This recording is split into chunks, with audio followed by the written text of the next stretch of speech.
पहला यकीन। पर आप कोटा में भी नीट के लिए बच्चों को तैयारी कराते थे। आप कोटा में भी नीट के लिए बच्चों की तैयारी कराते थे। हाँ सर, मैंने आज से कुछ 5-6 साल पहले एक बैच लिया था और वो अच्छा बैच था। उससे काफी टॉप रैंकर्स निकले थे। उसके बाद मैंने एक बैच और लिया था, वो भी अच्छा बैच था। तो मुझे आइडिया है नीट का। बाकी मैंने पिछले 8-10 दिन में बहुत कुछ जो है रिसर्च किया है, काफी कुछ देखा है, तो आइडिया बढ़िया लग गया है।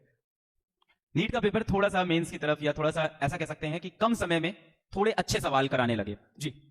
क्या करोगे आप इसके लिए सर बैच के अंदर? सर सबसे पहले तो मैं सभी अपने नीट वाले जो है भाई बहनों को मैं शुक्रिया अदा कहूंगा कि उन्होंने इतना प्यार और सपोर्ट किया, क्योंकि मेरे लिए काफी मुश्किल था कि सर जेईई से तुरंत नीट के बारे में सोच पाना, लेकिन बच्चों ने जो प्यार दिया तो उसकी वजह से मैं सोच पाया। दूसरा सर, इस बार एनटीए के पेपर ने तो क्लियर कर दिया है कि अब आपको अपना लेवल उठाना पड़ेगा और आपको हर तरह के पेपर के लिए तैयार रहना पड़ेगा, क्योंकि सारा खेल जो था वो एग्जाम का, वो जो 1 घंटे का टाइम होता है, सारा खेल उसी में हो गया। बच्चे शायद तैयार नहीं थे हमारे वहां पे जाके, तो वो काफी पैनिक हो गए। तो सबसे पहली चीज तो यही है कि सर पेपर चाहे आसान आए, टफ आए, मीडियम आए, वेरी टफ आए, जेईई एडवांस के लेवल का आए, उससे नीचे का आए, हम हर तरह के पेपर के लिए बच्चों को तैयार करेंगे। सबसे पहली चीज तो ये रहेगी, ताकि अगर जो भी पेपर आए, हम ये चाहेंगे कि हमारे जो बच्चे हैं, पीडब्ल्यू के जो बच्चे हैं, उनका पूरे हिंदुस्तान में सबसे बेस्ट पेपर जाए। सर आपसे नीट के बच्चों को एक रिक्वेस्ट था जी, या थोड़ा सा शायद डाउट था जी, कि सलीम सर तो जेईई एडवांस के टीचर हैं, उनके लेवल का क्या हमें समझ में आएगा?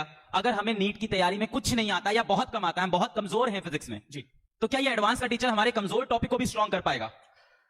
इस सवाल का मैं बहुत देर से इंतजार कर रहा था। काफी बच्चों ने मुझे पर्सनली मैसेज भी किया। तो मैं आपको एक चीज क्लियर कर दूं बेटा, अगर आपको 8वीं 9वीं 10वीं क्लास की गुणा भाग आती है तो मैं फिजिक्स आपका फेवरेट सब्जेक्ट बना दूंगा, फिजिक्स से मैं आपको प्यार करा दूंगा। नहीं आती है कोई बात नहीं, मैं उसके लिए भी आपकी प्रिपरेशन कराऊंगा, लेकिन आपको हर तरह के लिए मैं आपको तैयार करूंगा। और सर एक चीज और, ये बात सही है कि हम बेसिक टू एडवांस जाते हैं, लेकिन एडवांस से पहले हमारे बच्चों का एक पेपर होता है जिसका नाम है मेंस। सही बात। और उसका लेवल तो सर मैं ना ही बोलूं तो अच्छा है, जो नीट के 5 साल के पेपर आ रहे हैं उससे भी लो है कायदे में। तो प्लीज मैं अपने सारे बच्चों को ये बात बोलूंगा, ऐसा बिल्कुल ना सोचिएगा, मैं आपको बेसिक से उस अच्छे लेवल तक लेके जाऊंगा जिस अच्छे लेवल तक सवाल आपके नीट में आ सकते हैं। तो आप ये कह रहे हो कि जेईई मेंस से तो ऊपर का लेवल का नीट का पेपर ही दिख रहा था, काइंड ऑफ।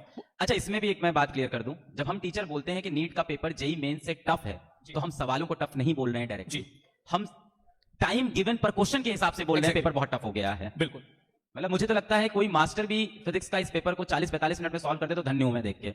एक्चुअली मुश्किल है इतने कम टाइम में ये सारे क्वेश्चन कर पाना, वो भी मास्टर ऐसा बोल रहा हूं जिसने क्वेश्चन नहीं देखे हों। मास्टरों को क्या होता है 10 साल से पढ़ाते पढ़ाते सारे क्वेश्चन के आंसर कई बार याद हो जाते हैं, पर कोई कितना भी स्ट्रांग हो, मतलब इस बार नीट के अंदर फिजिक्स में 180 में से 180 देखना बहुत मुश्किल है जो मुझे। एग्जैक्टली सर, इसीलिए चाहे हम तो ये बोले यार 2 घंटे का पेपर भी आ गया ना फिजिक्स का, हम तुमको हर तरह के पेपर के लिए तैयार करेंगे। लेंथ दिया जाए कैसे डील करना है, सिंपल पहले की तरह से आ जाए तो कैसे डील करना है, मॉडरेट आ जाए तो कैसे डील करना है, हर तरह के पेपर के लिए इस बार हम आपको तैयार करेंगे। सर जेईई एडवांस की जैसे स्ट्रेटजी होती है जी, अगर इस बार नीट के पेपर में वो स्ट्रेटजी लगाता बच्चा फिजिक्स में तो शायद वो काम कर सकता था। तो जेईई एडवांस की वो स्ट्रेटजी बताओ जब आपको पता होता है कि सारे क्वेश्चन नहीं करने हैं। सर जेईई एडवांस का जो है पेपर, अगर मैं 3 कैटेगरी में डिवाइड करूं, या तो पेपर आसान होगा, या मॉडरेट होगा, या टफ होगा। तीनों ही केसेस में ये बात सही है कि 20 से 30% जो पेपर आता है वो आसान आता है, लेकिन वो आसान वाले जो क्वेश्चन होते हैं ना छुपे होते हैं, ढूंढने पड़ते हैं। और 30% पेपर टफ आता है। जिस साल आप बोलोगे यार इस साल पेपर एडवांस का बहुत टफ आया, तो यही 30% टफ का जो प्रोपोर्शन है वो 40 हो जाएगा, या 45 हो जाएगा, या 50 हो जाएगा। लेकिन बाकी जो 50% पेपर है, 50 से 60% पेपर है, ये आपका सिंपल और एवरेज आता है। तो बच्चा सबसे पहले, क्योंकि उसके पहले से टारगेट उसका क्लियर होता है, भाई सबसे पहले मेरे को 50% मार्क्स करने, क्योंकि उतने में उसकी 1000-1200 रैंक आ जाती है, तो पहले बच्चा उसी को ढूंढ के निपटाता है। और शायद यही चीज अगर नीट वाले बच्चे समझ जाते हैं इस पेपर में, तो जो है मैंने ये बात बोली भी थी कि प्रॉब्लम यहाँ हुई है नीट वाले बच्चों से कि वो उस चीज को डील नहीं कर पाए। सर कभी अनप्रेडिक्टेबल था ना, unpredictable, never faced it, but इस बार अपन तैयार करेंगे, तैयार करेंगे हर तरह। Thank you so much sir, see you in the batch.